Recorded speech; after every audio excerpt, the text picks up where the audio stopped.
Most of us carry around a quiet, persistent craving. It operates as a low-grade hum in the background of our minds, constantly asking for true, unburdened freedom. Yet, moving toward that freedom is incredibly difficult. Over time, we accumulate habits, mistakes, and regrets. These old ways act as a hidden psychological anchor. We try to step forward, but the gravity of our own history pulls us right back. That tension creates a strange modern paradox. It is entirely possible to stand in a crowded room, surrounded by people, and feel completely unknown. This acute anxiety, the quiet terror that you are entirely unwanted, is the defining feature of spiritual isolation. This diagram maps the mechanics of that isolation. It operates as a state of complete paralysis, a figurative grave.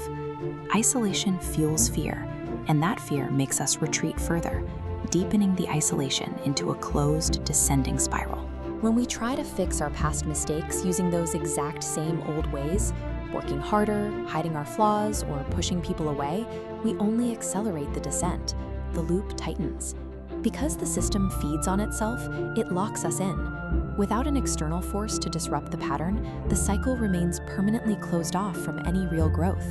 Left alone, this permanent isolation becomes our baseline state. This search for spiritual belonging is the only way to stabilize the human psyche against total collapse. Breaking that cycle starts with an internal pivot. It requires viewing your own history not as a debt you must pay, but as a weight you are permitted to set down. This structural load comparison shows a self-supporting pillar buckling under pressure. Stability requires transferring the load to an external, stronger foundation. This transfer is spiritual surrender, letting go of control.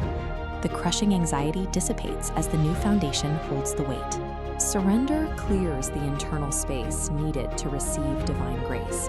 When you stop holding up the world, you create a vacuum. It is immediately flooded by the active element of divine grace. Imagine the impact of being completely known. Every single mistake, every past regret, all fully exposed. And yet, instead of rejection, you find that you are entirely loved and wanted. This specific type of unconditional acceptance acts as a mechanical trigger. When you no longer have to fear being exposed, you lose the need to hide. This is where true bravery is generated. You are pulled directly out of the paralysis of that figurative grave. Your status changes, elevating you from a prisoner of your past to a forgiven participant, a saint. Discovering that you are unconditionally wanted rewires your entire mental baseline.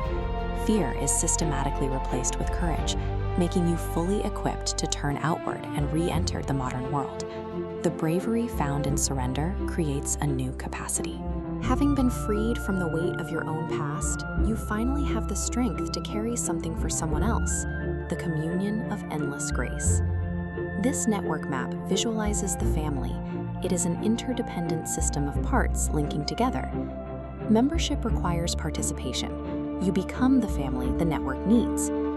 Practically, this means physical application, the daily work of lending a hand to those adjacent to you. By engaging in selfless service, you find your specific utility within the larger system. This is the only reliable vehicle for discovering your true calling. This level of service requires immense vulnerability. You have to rely on others and let them rely on you. That is why the bravery acquired through surrender was so critical. It gives you the strength to trust your community. When you combine unconditional love, freedom from your past fears, and active communal service, the human soul operates exactly as intended. This specific intersection is the architectural design of who we are. It is what we were made for.